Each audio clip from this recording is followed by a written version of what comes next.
오늘은 제20강을 할 차례입니다. 내 백성을 위로하라 라는 제목으로 함께 말씀을 봅니다. 자, 오늘 본문의 말씀이 이사야 몇 장입니까? 40장. 이사야 40장입니다. 자, 처음에 서론 때 말씀드렸던 거 기억나십니까? 이사야서는 총 몇 장으로 되어 있다고 그때 말씀을 드렸나요? 66장이요. 이사야서는 66장으로 되어 있는데 성경의 건수와 똑같습니다. 그런데 또 신기하게 그 구약 성경이 총 39건이거든요. 그래서 39이고 그다음에 3 곱하기 9 하면은 3, 9, 27은 뭡니까? 그 신약의 27건. 그러니까 구약의 39건 그리고 3, 9, 27 신약의 27건 총 합쳐서 66건이 이제 성경인데 그런데 이사야서도 그와 똑같은 구조를 가지고 있습니다. 그래서 1장부터 39장까지 그 구약의 39건의 건수와 똑같이 그 내용이 똑같습니다. 1장부터 39장까지는 하나님의 공의로우신 심판을 선포하는 내용이 거기에 있습니다. 구약 성경 자체가 그렇지 않습니까? 우리가 가지고 있는 성경의 구약 성경 자체가 하나님의 공의로우신 심판을 그 주의 종들, 하나님의 종들, 선지자들을 통해서 하나님이 선포하시는 내용입니다. 자, 그러다가 이제 오늘부터 40장으로 넘어가면서 나머지 33, 9, 27, 27장의 말씀이 시작이 되는데요. 이것은 바로 신약의 말씀과 똑같은 구원에 관한 그 말씀이에요. 그래서 후반부인 40장에서 66장까지는 하나님의 백성들이 회복되리라고 하는 그런 구원의 메시지가 들어 있습니다. 그래서 그동안은 이제 여러분들이 하나님의 심판 계속해서 이제 이 말씀을 이제 보고 계시다가 이제 오늘부터 내용이 바뀌면서 그 하나님의 예비해 놓으신 그 구원에 관한 그 말씀을 우리가 보도록 하겠습니다. 이 구원에 관한 이 말씀은 오늘 우리들에게 너무나 필요한 그런 그 말씀입니다. 그래서 오늘 그 말씀을 우리가 심령으로 받을 수 있기를 이렇게 원하고, 자, 그리고 이제 그 40장 1절에 보시면은 그동안의 그 하나님의 공의로운 심판에 관한 그 선포의 내용이 끝나고 난 다음에 이제 구원에 관한 하나님의 말씀이 시작이 되기 때문에 분위기가 바뀝니다. 그러면서 40장 1절에 보면은 어떤 분위기로 바뀌는가 하면은 하나님이 말씀을 하시는데 뭐라고 말씀을 하십니까? 너희는 위로하라. 너희 주의 종들은 너희 나의 선지자 너희들은 내 백성을 위로하라라고 이렇게 말씀을 하십니다. 왜요? 이제는 구원의 시기가 이제는 구원의 때가 되었기 때문에 그 백성들을 위로하라고 이야기를 합니다. 그러면서 그 백성들을 그 위로할 그런 그 구체적인 그 내용이 뭡니까? 바로 그 2절의 말씀이에요. 그게 보면은 너희 나의 종들은 예루살렘의 마음에 닿도록 말하며 그것에게 외치라. 그 예루살렘 사람들의 그 마음에 그 말씀이 꽂히도록 나의 말을 그들에게 외치라 그런 말입니다. 자, 무엇을 외치라고요? 그 다음에 제가 그 붉은색으로 표시해 드린 것처럼 이제는 노역의 때가 끝났다 그런 말입니다. 그리고 그 죄악이 사함을 받았다고 하는 이것을 그 백성들에게 외치라라고 이야기를 합니다. 그래서 이 내용은 그 언제를 두고 그 하는 말씀인가 하면은 그 참조로 드린 그 말씀에 보면은 그 참조 말씀 위에서부터 세 번째 줄을 보시면은요. 본문은 뭐라고 했습니까? 이제 바벨론 포로 생활을 끝내고 곧 있으면 조국 이스라엘로 돌아가게 될 그 백성들에게 주신 하나님의 말씀이다. 그런 말이에요. 그리고 시기적으로 이 남유다 백성들은 바벨론에 끌려와서 70년 동안 포로 생활을 했는데 그 연도로 따지면은 BC 586년에서 BC 444년까지 70년 동안 이제 그들이 포로 생활을 했습니다. 이제 그들이 이제 그 노역의 때 70년이 이제 끝나고 그리고 이제 그들이 돌아오게 되었고 그리고 그동안 그들이 지었던 모든 그런 그 죄악들이 사함을 받게 된다 하는 겁니다. 이것을 그들에게 외치면서 이 말씀이 그들에게 큰 위로가 되게 하라라고 이렇게 말씀을 하고 이렇게 있습니다. 자, 그런데 이제 우리가 여기서 궁금한 것이 무엇인가 하면은 이사야 선지자가 이사야서 말씀을 외치고 선포할 때는 BC 700년 경입니다. 그런데 지금 바벨론에서 포로 생활을 끝내는 그 해는 그 참조에도 나와 있는 것처럼 BC 444년입니다. 그러니까 연도로 따지면 거의 한 250년 뒤에 그 일인데 지금 이사야 선지자는 지금 하나님의 영으로 이 말씀을 예언을 하고 이렇게 있는 거예요. 앞으로 252년 뒤에 이스라엘 민족들이 바벨론에서 포로 생활을 끝내고 돌아올 것을 미리 지금 이야기하는 그런 내용입니다. 그래서 여러분 좀 이상하게 생각하지 마십시오. 왜 훨씬 전에 사람이 어떻게 그때 그 일을 이렇게 자세히 알고 이야기를 하는가? 그건 가능하죠. 주의 영이 하나님의 영이 이사야 선지자에게 이런 내용을 알려주시고 이제 기록을 하게 이렇게 하신 거예요. 자, 그런데 이제 거기서 문제가 되는 것이 무엇인가 하면은 2절 중반절에 보면은 노역의 때가 끝났고라고 그렇게 말씀하고 있습니다. 노역이라고 하는 것이 뭡니까? 이 노역이라고 하는 것은 우리가 보통 잘 쓰지 않는 그런 말인데 이 노역이라고 하는 이 말은 그 감옥소에서 그 죄수들이 죄의 대가로 하는 일이 노역이거든요.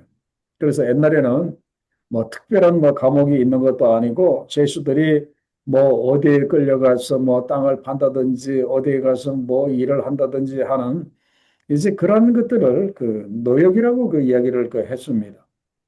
그래서 그들은 죄인으로서 그 죄의 대가로서 지금 노역을 하고 있는데 그 때가 이제 끝났다 그런 말이에요.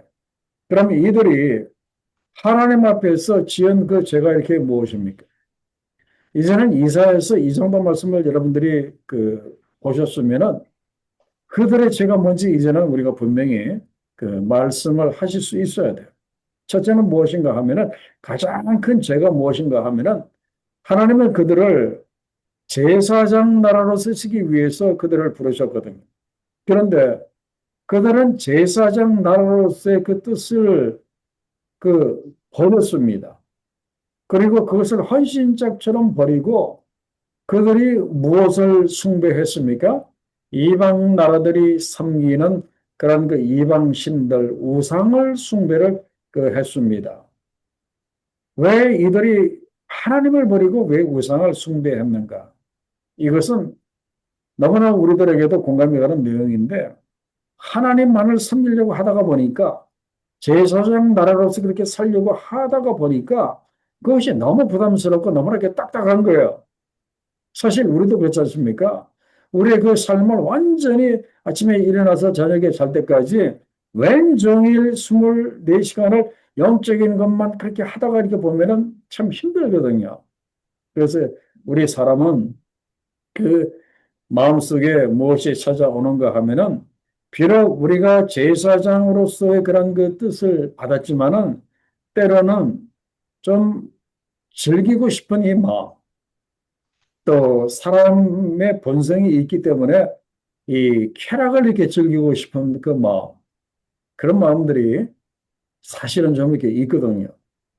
그래서 이스라엘 백성들에게 이것이 있다가 보니까 하나님의 제사장으로 부름을 받았는데 그런데 그 이방 사람들이 우상 숭배하는 것을 가만히 옆에서 지켜보니까 아주 굉장히 이렇게 재밌어 보이거든요.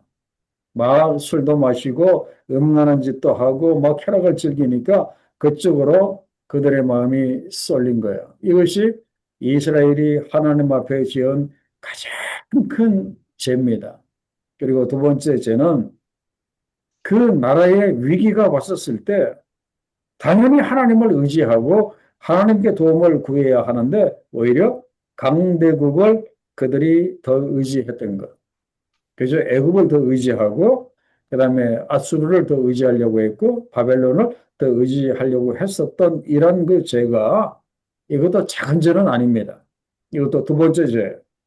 그리고 세 번째 죄는 무엇인가 하면은 이들이 이렇게 잘못할 때 하나님은 선지자들을 통해서 그들의 잘못을 지적을 하시고 회개의 메시지를 회개하라고 하는 메시지를 전했는데 그 선지자들을 가두고 그 선지자들을 많이 죽였습니다. 이것이 그들이 지은 큰 세 가지 엄청난 죄예요. 이것이 가벼운 죄가 아닙니다.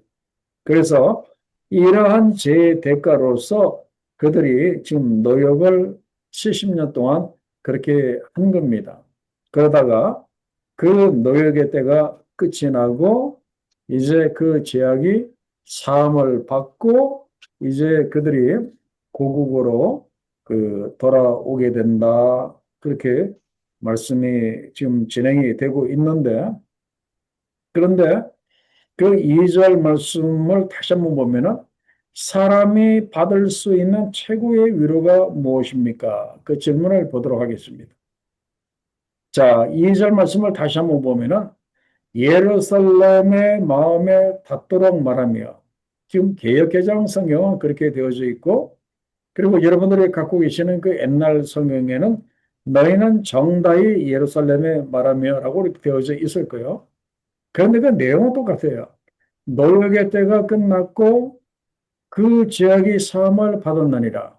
그리고 옛날 성경은 복역의 때가 끝났고 그 죄악의 사함을 입었느니라. 노역이나 복역이라고 하는 것은 누가 하는 거예요? 감옥에 들어간 죄수들이 하는 것이 노역이고 감옥에 들어간 죄수들이 하는 것이 복역입니다.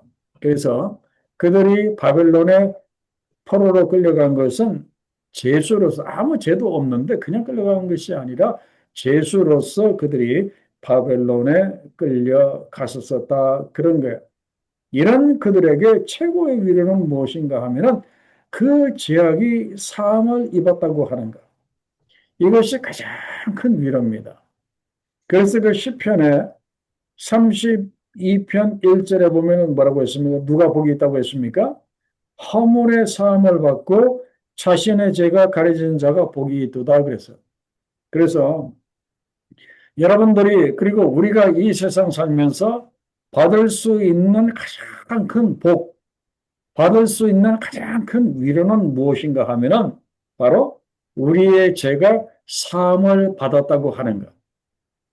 이거보다도 더 큰 위로가 어디에 있겠어요? 이거보다도 더 큰 축복이 어디에 있습니까? 그죠? 이 죄 문제라고 하는 것은 우리에게 있어서 모든 문제라고 이야기를 할 수가 있어요. 그래서 죄 문제가 해결이 되지 않으면 모든 문제가 해결이 되지 않았다라고 그렇게 말씀을 할 수 있을 정도로 우리에 있어서 죄 문제는 가장 큰 문제예요. 그래서 하나님이 그 죄 문제를 해결해 주시고 우리를 구원하시기 위해서 누구를 이 세상에 보내셨습니까?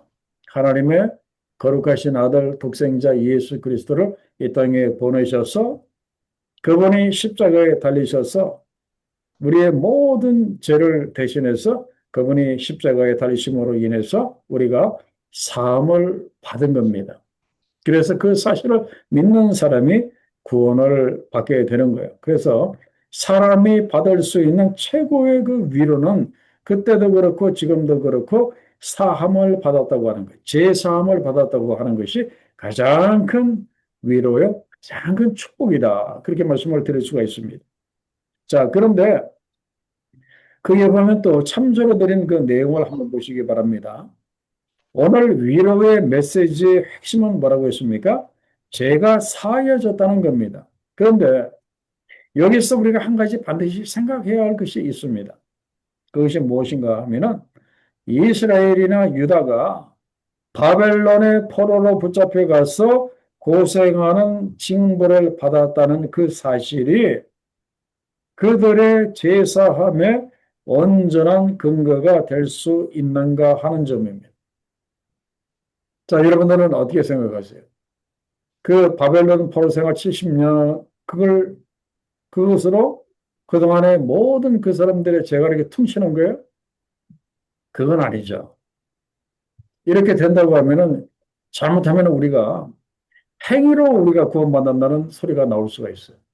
믿음으로 우리가 예수를 믿음으로 우리가 구원을 받는 것이 이렇게 행위로 뭐 나의 어떤 뭐 하나님 앞에서의 어떤 뭐 이 고행 뭐 그런 것들 뭐 캐톨릭의 뭐 이렇게 수도사들이 하는 것처럼 뭐 고행을 통해서 뭐 죄성을 받는다든지 그런 엉뚱한 말이 나올 수 있다 그런 말이에요. 그래서 엄격한 의미에서 이스라엘이 지금 바벨론에 끌려가서 70년 동안 노역을 통해서 받은 이 심판도 궁극적인 의미에서의 심판은 아니었다. 그런 말이에요. 바벨론에서 70년 포로 생활했다고 해서 그걸로 다 퉁치는 것이 아니다. 끝이 아니라는 거예요. 자, 그러면은, 그런데 노역의 때가 끝났고 그 제사적이 사함을 받았다고 하는 뜻은 이게 뭡니까? 그거는 미래적인 거예요. 그 사함의 약속을 받았다. 그런 말이에요. 그 백성이 제사함을 받는 약속을 받았다. 그런 말이에요. 그 약속이 언제 이루어지는가 하면은 바로 궁극적인 심판은 바로 그 말씀처럼 예수 그리스도의 십자가 위에서 이루어졌습니다. 그래서 지금 이스라엘 백성들은 허물과 제사함을 받는 그 약속을 받았을 뿐입니다. 그래서 그 약속은 언제 이루어지게 되는가 하면은 이스라엘이 예수 그리스도를 영접할 때에 그것이 완성이 된다. 그런 말씀이에요. 그래서 예수께서 이 땅에 초림하셔서 한 BC 4년경에 오셔서 한 AD 한 30여 년경에 이제 십자가를 지시고 돌아가셨는데 그때 그분이 하나님께서 보내신 메시아라고 하는 그 사실을 영접하는 사람들이 그래도 꽤 있었어요. 그 예수님의 그런 그 사도들뿐만 아니라 많은 사람들이 이렇게 있었어요. 그래서 그때 이 이사야 때의 이 약속이 그때 이제 이루어진 겁니다. 그 제사함의 약속이 이루어졌고, 그리고 지금도 그 제사함의 약속이 한두 사람을 통해서 계속해서 이루어지고 있어요. 왜 그런가 하면은 이스라엘의 이 메시아닉 주라고 해서 예수님을 주로 믿는 그 유대인 크리스천들이 그래도 꽤 있거든요.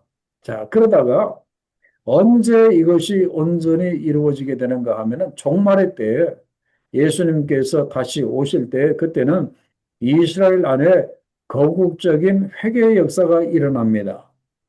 그래서 옛날에 자기 조상들이 하나님이 메시아로 보내신 예수 그리스도를 자기네들이 그 사형 판결을 내리고 로마로 하여금 십자가에 달려 돌아가시게 한, 죽게 한 그 죄를 회개하고 예수님을 메시아로 영접하는, 구원의 주로 영접하는 이런 그 역사가 일어나게 된다는 것이 성경의 말씀이에요.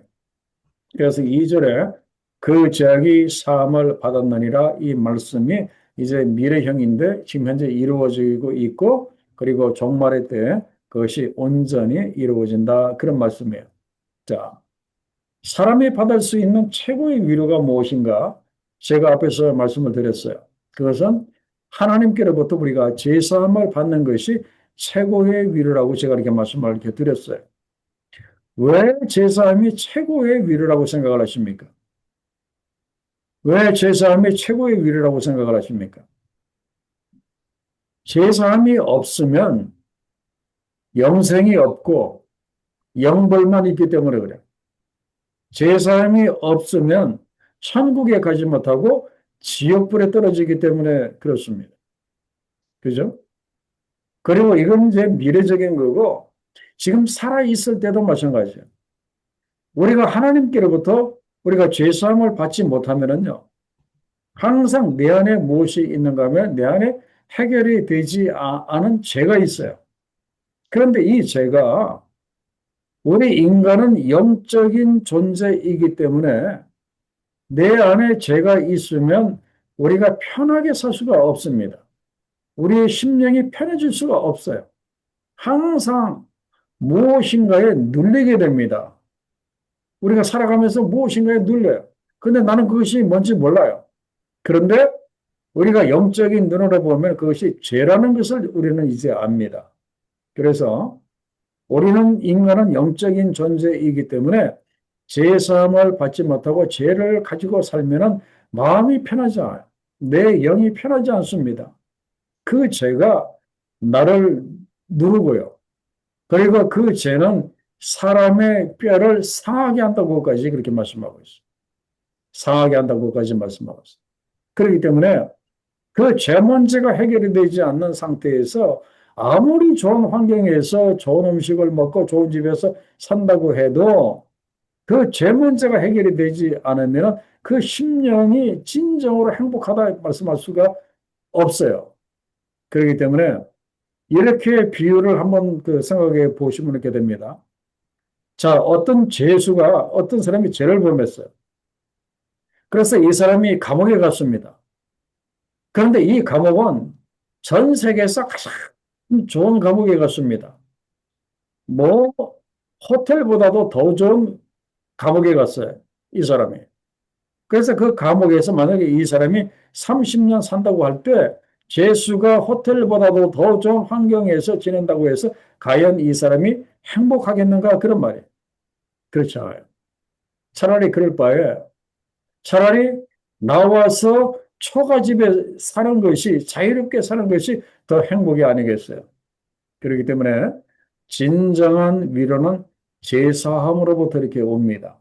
그렇기 때문에 여러분들이 진정한 하나님의 위로를 받기를 원하시면은 내가 제사함을 받았는지, 내가 제사함, 내가 구원의 확신이 있는지 이거를 꼭 체크를 하셔야 돼요. 그래서 이 제사함 이것이 굉장히 중요합니다. 그래서 우리가 제사함을 받고 하나님과 우리의 그런 그 관계가 참 이렇게 어떤 그 평안함이라고 할까? 하나님과 우리와의 그 관계가 이렇게 좋아지는 것. 이것이 우리가 받는 은혜 중에 가장 큰 은혜가 바로 이겁니다. 그래서 오늘 하나님이 이사야 선지자들을 통해서 내 백성을 위로하는데 이거 한마디만 이야기하라고 했습니다. 노역의 때가 끝났고 그리고 죄악이 사함을 받느니라. 이 말씀 한마디만 한 거예요. 이것이 최고의 가장 큰 은혜고 위로이기 때문에 그렇습니다. 자, 그래서 이번에 보면은 하나님께서 그들에게 무엇을 예비하라고 하십니까? 왜 예비하라고 하시는가 하면은 이제 하나님께서 지금 2절에서 말씀하신 것처럼 그들에게 있어서 노역의 때가 끝났고 그리고 그들의 죄악이 사함을 받게 될 거라는 거예요. 앞으로. 그죠? 그렇기 때문에 그것을 준비시키라 하는 거예요. 제사함을 받을 가장 큰 은혜인 제사함의 은혜를 받을 마음의 준비를 시키라 그런 말입니다. 그죠? 그래서 이것이 굉장히 중요해요. 그래서 이것이 하루아침에 되는 것이 아니다 그런 말이에요. 자, 구약에서 이제 심판의 말씀을 하다가 이제 신약으로 넘어와서 그 제사함의 그런 그 구원의 말씀을 할 때 하나님이 누구를 예수님 앞에 세우셨는가 하면은 바로 그 말라기서 그 말씀을 한번 보실까요? 말라기서 4장 6절에 보면 그가 아버지의 마음을 자녀에게로 돌이키게 하고라고 나와 있어요. 그래서 그가 그리고 그 누가복음 1장 17절에 보면은 그가 또 엘리야의 심령과 능력으로 주 앞에 먼저 와서 예수님보다도 먼저 와서 아버지의 마음을 자식에게 주를 위하여 세운 백성을 준비하리라 그랬는데 여기서 그가 누구인가 하면은 자, 누굽니까? 누군지 아시죠? 예수님보다도 먼저 온 사람, 6개월 먼저 태어난 사람, 세례 요한을 말합니다. 그래서 예수께서 공생애를 시작을 하시기 전에 먼저 하나님께서 세례 요한을 보내셔서 그가 강야에 외치는 자의 소리로서 그 메시아의 그 길을 그 준비한 그 예수 그리스도를 그 맞이할 심령에 받아들일 그 마음의 준비를 한 사람이 세례 요한이에요. 그래서 이 40장 3절에 외치는 자의 소리에 포함되는 사람이 바로 세례 요한이고 그리고 또한 여기에 누가 또 포함이 되어야 되는가 하면은 우리도 여기에 포함이 되어야 합니다. 우리 믿는 사람들이 입 다물고 있으면 안 돼요. 세상에 나가서 외쳐야 됩니다. 무엇을 이렇게 외쳐야 돼요? 하나님의 위로의 메시지를 우리가 외쳐야 되고 하나님의 구원의 메시지를 열심히 외쳐야 됩니다. 믿는 사람들은 절대로 벙어리가 되어서는 안 돼요. 나가서 외쳐야 됩니다. 그래서 사도행전 1장 8절에도 이렇게 보면은 세상에 나가서 증인이 이렇게 되라고 했잖아요. 예수 그리스도의 증인이 되라고 했잖아요. 그래서 지금 이런 가장 큰 은혜, 제사함의 가장 큰 은혜, 구원의 가장 큰 은혜를 받을 수 있도록 그 백성들의 마음을 준비시키라 그런 말이에요. 그래서 하나님이 세례 요한뿐만 아니라 많은 그 주의 종들 선지자들을 이렇게 보내셨습니다. 그렇게 이렇게 보내셨어요. 자, 그런데 그 외치는 자가 무엇을 해야 합니까? 그게 보면은 그 하나님의 대로를 평탄하게 하라 그렇게 말씀했어요. 여기서 하나님의 대로라고 하는 것이 바로 하나님께서 오시는 그 길을 평탄하게 하라. 구체적으로 하나님의 아들이신 예수 그리스도가 오시는 그 대로를 평탄하게 하라 하면서 그 길을 어떻게 만들어야 되는가 하면은 자, 4절에 보면은요. 골짜기는 도두라고 했습니다. 골짜기는 내려간 것 아닙니까? 거기에 흙을 메꿔서 도두라 그렇게 말씀을 하고 그러면 높은 산은 어떻게 해요? 깎아서 평지로 그렇게 만들고 그리고 뭐 울퉁불퉁한 곳은 이 평탄하게 그리고 험한 곳이 평지가 되도록 그렇게 하라라고 그 이야기를 하는데 이것은 뭐 물리적인 뭐 이 땅을 말하는 것이 아니라 이것은 우리의 그 마음을 이야기를 합니다. 그래서 사람의 마음 중에 이 골짜기와 같이 패인 사람들이 있습니다. 이런 사람들은 뭐라고 할까 살다가 고생을 너무 많이 해가지고 어떤 뭐 절망감이라든지 어떤 그 허무감이라든지 어떤 그 운명적인 생각이라든지 막 그 힘들고 어려운 것들 때문에 마음이 이렇게 깊이 패이신 분들이 있어요. 상처가 깊은 분들이 있다 그런 말이에요. 이분들이 예수 그리스도를 영접하기 위해서 그 패인 부분을 좀 이렇게 메꿔주는 그런 그 선행 작업이 필요하다 그런 말이에요. 그리고 산을 낮추어야 된다고 했는데 이 산은 높은 겁니다. 바로 무엇인가 하면은 교만의 산을 낮추어야 한다 그런 말이에요. 그래서 여러 가지 힘들고 어려운 것 때문에 패인 사람 아니면은 너무 교만해서 올라간 사람 이걸 다 평탄하게 거룩에 그렇게 만들고 그때 예수 그리스도가 오실 때 그렇게 준비가 돼야 예수 그리스도를 이제 영접을 할 수 있게 된다. 그런 말이에요. 이걸 위해서 세례 요한뿐만 아니라 수많은 하나님의 선지자들을 이사야 선지자 후에도 계속해서 보내신 것을 알 수가 이렇게 있습니다. 자, 그러면은 여기서 궁금한 것이 이렇게 패는 곳은 돋구고 높은 곳은 이렇게 낮춰서 이렇게 평탄하게 하는 이 일을 우리가 무엇을 통해서 이 일을 할 수 있겠는가? 무엇을 어떻게 하면은 이렇게 될 수 있겠는가? 어떻게 하면은 패인 마음을 좀 살려주고 높은 마음을 어떻게 하면 좀 낮출 수 있겠는가? 자, 어떻게 하면 되겠습니까? 이건 뭐 인간적인 방법으로 인간적인 소리로 참기 어려워요. 가장 좋은 방법은 무엇인가 하면은 그들로 하여금 그 심령이 아픈 사람 아니면은 뭐 높아진 사람들이 하나님의 말씀 안에 머물게 하는 것이 굉장히 중요하고 그것이 최고의 방법이에요. 왜 그런가 하면은 하나님의 말씀이 그들을 치료하기 때문에 그렇습니다. 하나님의 말씀은 참 신비로워요. 여러분 그렇게 생각하지 않습니까? 하나님의 말씀은 너무나 신비로워요. 이미 수천 년 전에 기록된 말씀이고 이렇게 책 위에 종이 위에 쓰여져 있는 말씀인데 이 말씀을 우리가 듣거나 보거나 묵상을 할 때 이 말씀이 마치 살아서 움직이는 것처럼 우리 가운데 역사를 합니다. 그래서 우리가 말씀을 붙들고 우리가 말씀 안에 머물러 있으면 이 말씀이 우리를 치료를 합니다. 그래서 우리가 치료를 받으면 무엇을 보게 되는가 하면은 그 아픈 마음들이 그 영적으로 어두운 마음들이 치료를 받으면은 바로 그 5절에 나와 있는 것처럼 이것을 보게 됩니다. 자, 무엇을 보게 됩니까? 여호와의 영광이 나타나고 모든 육체가 그것을 함께 보리라. 이건 참 은혜입니다.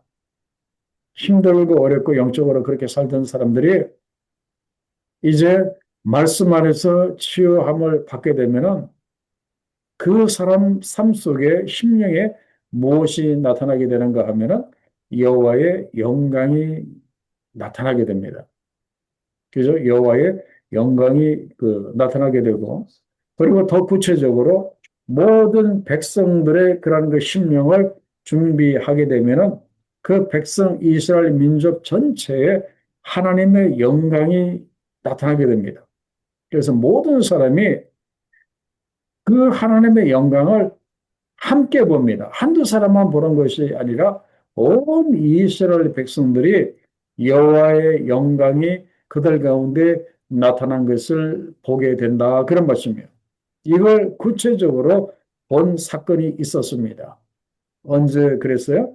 바로 요한복음 1장 14절의 그 말씀이에요. 그게 보면은 말씀이 육신이 되어 우리 가운데 거하심에 우리가 그의 영광을 보니 아버지의 독생자의 영광이요 은혜와 진리가 충만하더라 그렇게 말하고 있어요. 자, 그게 뭡니까? 말씀이 육신이 되어 성육신 하셔서 우리 가운데 거하신 분이 누구십니까? 바로 예수 그리스도이십니다. 그죠? 그래서 예수 그리스도가 우리 가운데 임함으로 인해서 우리가 예수 그리스도의 영광을 보게 되고 그리고 하나님의 영광을 우리가 보게 되고 하나님의 그 영광이 우리 가운데 나타나고 이 모든 사람이 그것을 함께 보게 되었다. 그런 말씀이에요. 자, 그렇기 때문에 우리가 중요하게 생각을 해야 될 것이 무엇인가 하면은 우리들의 이 심령, 우리들의 이 영혼을 치료하는 가장 좋은 방법은 뭐 여러 가지가 있겠지만은 하나님의 말씀 안에 거하는 것이 굉장히 중요합니다. 그럴 때 하나님의 그 말씀이 우리의 그 심령을 치료하기 때문에 이 하나님의 말씀 안에 머물러 있는 것이 굉장히 중요해요. 자, 그래서 그 3번의 그 말씀에 보면은 이사야 40장 8절의 말씀을 한번 볼까요? 그게 뭐라고 했습니까? 푸른 마르고 꽃은 시드나 우리 하나님의 말씀은 영원히 서리라 그렇게 말씀하고 있습니다. 세상에 오직 하나님의 말씀만이 영원하다고 그렇게 외치라 그렇게 말씀을 하고 있습니다. 하나님의 말씀만이 영원하다 그런 말이에요. 그래서 이 영원하신 하나님의 말씀 안에 우리가 머물러 있을 때 그 말씀이 우리를 치료하게 된다 그런 말씀이에요. 그래서 여러분들이 이 말씀을 대하는 것을 부담으로 절대로 여기지 마시고 내가 하나님의 말씀 안에 머물러 있는 한 이 말씀이 나를 치료하고 나를 살린다고 하는 것을 꼭 기억하시기 바랍니다. 자, 그 다음에 3번 문제를 봅니다. 자, 그러면 그들이 바벨론 생활을 끝내고 고국에 돌아갈 때 마음에 새겨야 할 역사적인 교훈이 무엇인가 하는 거예요. 참 이 내용도 굉장히 중요해요. 바벨론에서 이제 포로 생활을 끝내고 유다로 돌아가는 사람들이 꼭 새겨야 할 역사적인 교훈을 지금 이렇게 말씀을 하시는 거예요. 자, 이것이 뭐겠습니까? 자, 그 6절로부터 8절에 보면은, 자, 모든 육체는 풀이요. 그의 모든 아름다움은 들의 꽃과 같으니 푸른 마르고 꽃이 시드면 여호와의 기운이 그 위에 붑니다. 이 백성은 실로 풀이로다. 푸른 마르고 꽃은 시드나 우리 하나님의 말씀은 영원히 서리라. 그랬어요. 아니, 지금 뭐 파생활 끝나고 빨리 돌아가서 집 짓고 뭐 하고 구체적인 계획을 세워야지 왜 이 말씀, 이해도 되지도 않는 이 말씀을 왜 심령의 색이라고 이렇게 말씀을 하십니까? 푸른 마르고 꽃은 시드나. 푸른 마르고 꽃은 시드나 우리 하나님의 말씀은 영원히 서리라. 왜 이 말씀을 심령에 새기고 돌아가라고 그렇게 했는가?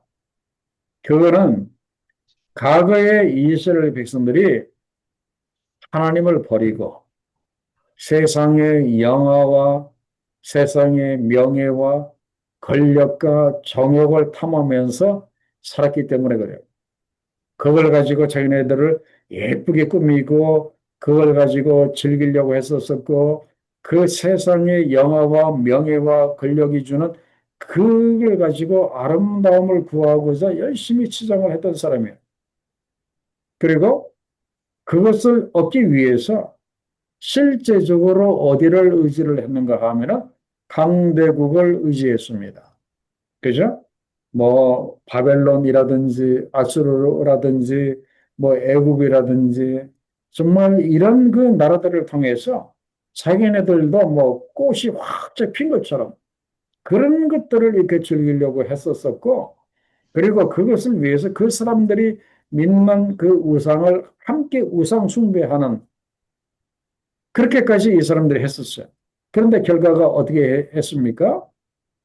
그들을 기쁘게 해주고 그들에게 만족을 줄 것 같았던 그것들이 이제는 어떻게 되었다는 거예요? 그것이 마치 들의 풀과 같이 그리고 꽃과 같이 그것이 시들어 버렸다 그런 말이에요.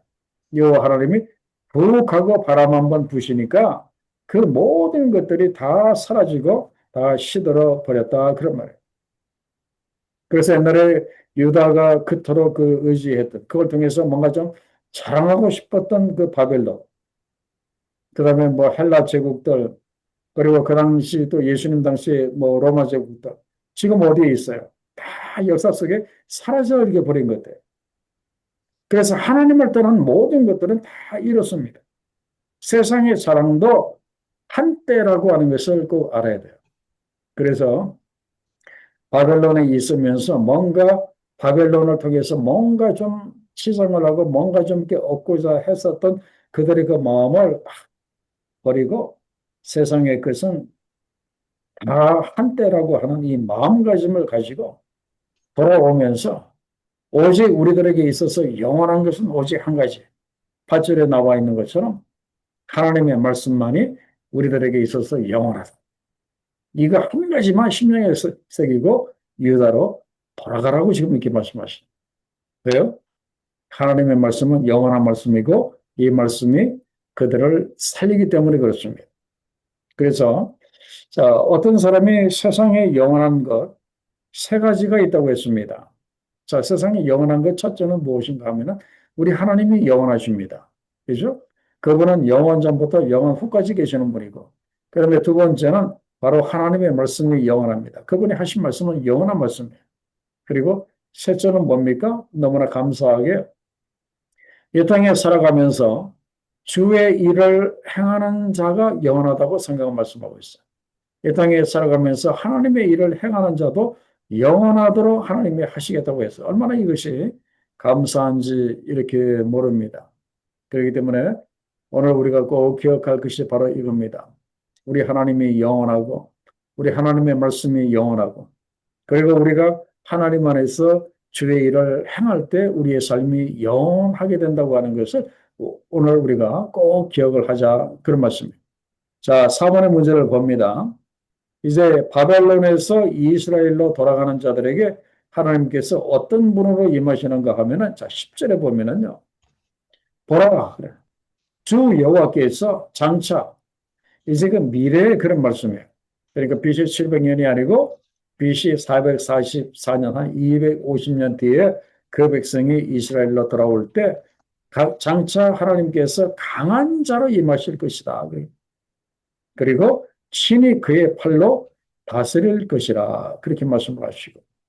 그리고 상급이 그에게 있고 보응이 그의 앞에 있으며, 상급을 주시고 보응해 주시고, 11절에 보면은 그분은 목자와 같이, 선한 목자와 같이 자기의 양떼들을 먹이실 것이고, 그리고 어린 양인 그 백성들을 그분의 그 능력의 발로 모아 품에 안으시고, 그리고 젖먹이는 암컷들을 온순히 인도하시리라. 그렇게 말씀을 하고 있어요. 왜 이 말씀이 필요한가 하면은, 이 사람들이 막상 BC 444년에 조국으로 돌아온다고 해도 지금 걱정이 있는 거예요. 70년 포로 생활을 했던 사람들이 갑자기 돌아올 때 마음 편하게 돌아올 수 있겠어요? 돌아가면 현실 문제가 있죠. 또 장래 문제가 있죠. 또 그 주변에 70년 그 땅을 비워놨기 때문에 거기에 또 터잡고 있는 사람들과의 그런 그 문제, 여러 가지 문제가 있어요. 참 걱정도 많고 두려움도 많고, 그런 그들에게 지금 주시는 위로가 바로 이겁니다. 걱정하지 마라. 내가 너희들에게 강한 자로 임하여 주겠다. 내가 나의 팔로 이제 너희를 다스리고 너희를 보호해 주시겠다. 그렇게 말씀을 하십니다. 자, 그다음에 5번 문제를 보면은, 이렇게 그 백성들을 위로하시고 그렇게 하실 수 있는 이분은 어떤 분이십니까? 바로 우리가 믿는 하나님은 얼마나 크신 하나님이신가, 그런 말씀이에요. 자, 12절에서 17절까지의 말씀을 읽어보셨어요? 아마 읽어보신 줄로 믿고요. 이 말씀을 보면은 그 마지막 절 17절을 보세요. 하나님 앞에는 모든 열방이 뭐라고 했습니까? 아무것도 아니라고 했습니다. 바벨론이 그렇게 힘이 있다고. 옛날에 헬라 제국이 그렇게 힘이 있다고 해도 모든 열방은 아무것도 아니라 그렇게 말씀을 하시고, 하나님은 그들을 없는 것 같이, 빈 것 같이 그렇게 여기신다고 해요. 바벨론 제국이, 헬라 제국이, 로마 제국이 그렇게 강대했지만, 애굽이 그렇게 강대했지만, 하나님은 그것이 하나님 앞에서는 아무것도 아니라 그런. 그들을 없는 것처럼 그렇게 여기실 수도 있고, 그냥 빈 깡통처럼 그렇게 여기실 수도 있다. 그런 말이에요. 그래서 우리가 여기서 한번 우리 자신에게 한번 질문을 해보시기 바랍니다. 잠깐 쉬시면서 한번 생각해 보세요. 자, 여러분들은 우리 하나님을 어떤 하나님으로 알고 지금 있습니까? 지금 어떤 하나님으로 알고 있습니까? 여러분들은 우리 하나님, 그 하나님의 그 위대하심을 우리가 알아야 합니다. 그분은 전지전능하신 하나님이십니다. 모르는 것이 없고, 그리고 능력이 한이 없으신, 그리고 무소부재, 안 계신 곳이 없는 그런 그 하나님. 그리고 우리 하나님은 누가 만든 분이 아니십니다. 그분은 스스로 계신 분입니다. 그죠? 그리고 어떤 그 능력이나 어떤 지혜의 제한이 있는 분이 아닙니다. 그죠? 우리 하나님은 전혀 실수가 없는 분이시고, 그리고 우리를 도우시다가 실수하시는 분들 이렇게 아니십니다. 우리 하나님은 무한 강대하신 그런 그 하나님이십니다. 그래서 오늘 우리가 이 하나님을 믿어야 돼요. 이 하나님이 믿어질 때에 세상이 두렵잖아요. 이 하나님이 안 믿어지니까 사람들이 두렵고 세상이 두렵고 그런 겁니다.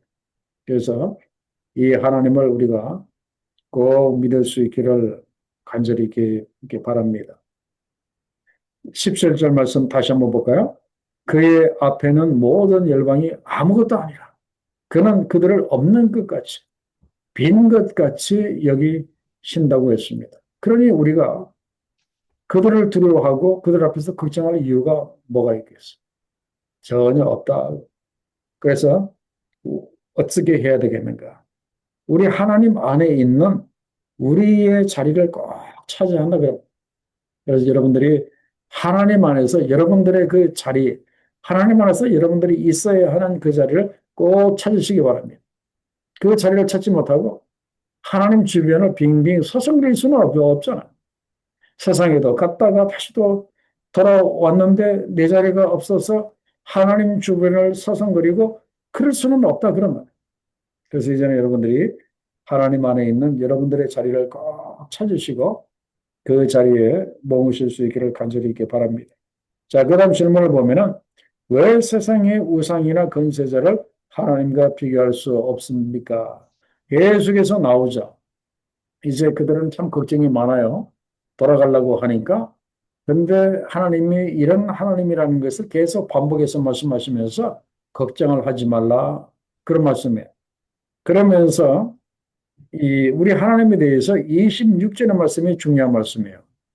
자, 40장 26절에 뭐라고 했습니까? 너희는 너를 높이 들어 누가 이 모든 것을 창조하였나 보라 그랬어.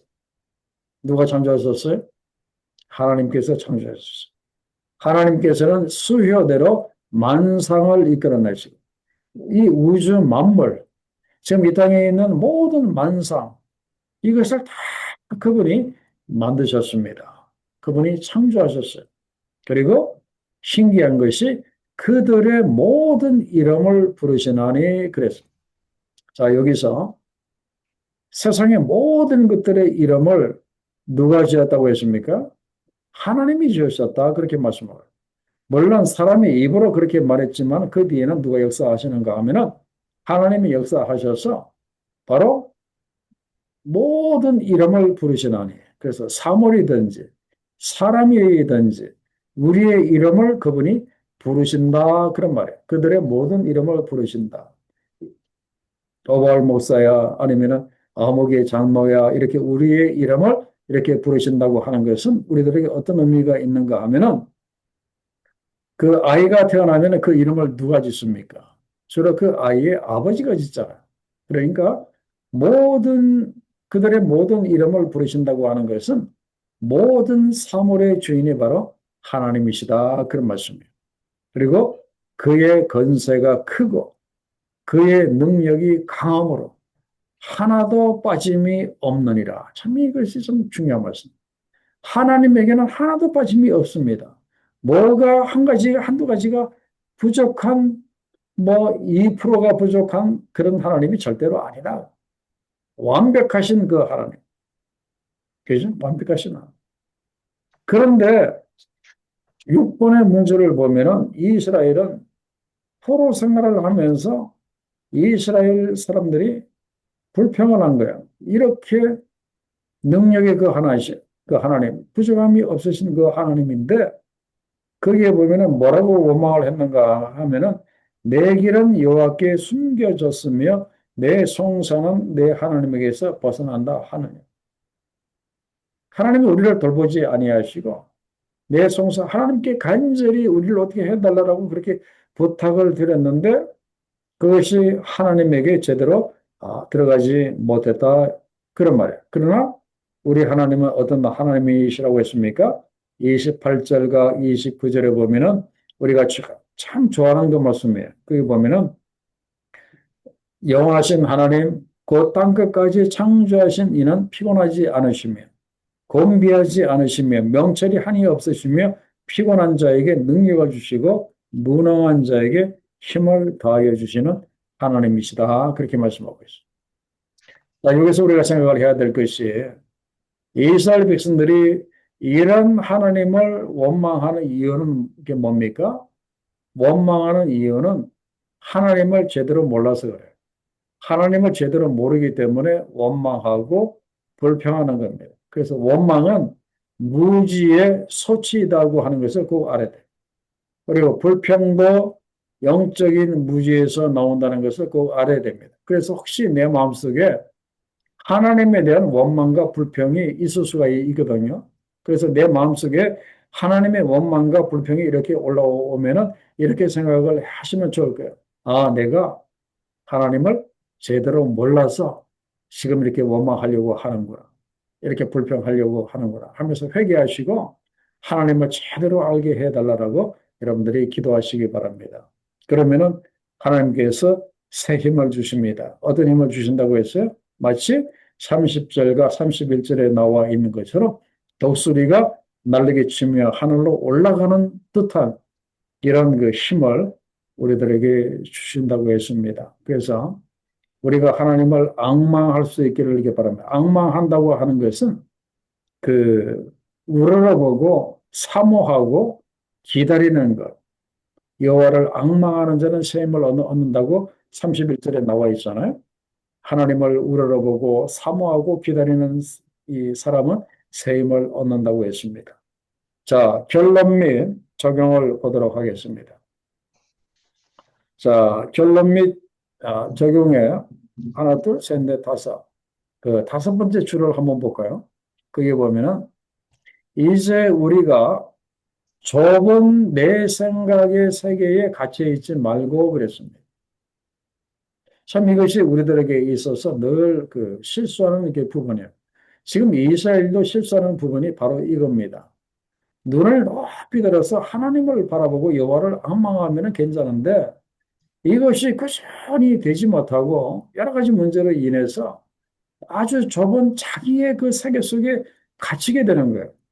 그러니까 보이던 하나님이 보이지 아니하고 그러다가 보니까 죄 가운데 빠지고 그러다가 보니까 하나님이 우리를 떠나셨다고 스스로 판단하고 불평하고 원망하게 된다. 그런 말씀이에요. 그렇기 때문에 그 오늘 우리가 우리의 이 작은 세계 속에 우리가 이제는 갇히지 말고 이제는 그 좀 넓은 세계로 이렇게 나와서 그 하나님의 그 위대하심을 우리가 좀 볼 수 있기를 간절히 바랍니다. 그래서 오늘 이 시대 상황에서 우리가 바라봐야 할 그 하나님은 우리를 위로해 주시고 우리를 회복해 주시는 그 하나님. 이 하나님을 우리가 꼭 기다려야 돼요. 우리 나라를 볼 때도 참 우리나라를 위로해 주시고 회복하시는 분은 오직 하나님이시거든요. 그래서 위로하시고 회복하시는 하나님을 여러분들이 꼭 기억하시고 그리고 두 번째는 어떤 하나님? 위대한 일을 이루시는 그 하나님을 여러분들이 바라볼 수 있기를 이렇게 바랍니다. 항상 내 문제에 갇혀가지고 작은 것 때문에 걱정하고 뭐 이 작은 마음으로 이제는 살지 마시고 이제는 위로하시고 회복하시는 하나님 딱 믿고 이제는 위대한 일을 이루시는 그 하나님의 역사에 우리도 좀 위대하게 쓰임을 받아야 되지 않겠습니까? 그죠? 그래서 하나님의 그 귀한 일에 이제는 좀 위대하게 쓰임 받는 여러분들 되시기를 우리 주의 이름으로 간절히 축원합니다. 자, 기도하겠습니다. 아버지 하나님, 이제 이스라엘을 통해서 그 바벨론의 70년 포로 생활을 끝나고 이제 고국으로 돌아와야 할 그들에게 가장 그 귀한 메시지로 너에게 때가 끝났고 이제 그 제사함을 받게 되었다고 하는 귀한 은혜를 허락해 주신 것을 아버지 하나님 감사하고 이것을 통해서 제사함의 문제가 우리 인생의 가장 큰 은혜인 것을 깨닫게 해주셔서 너무나 감사합니다.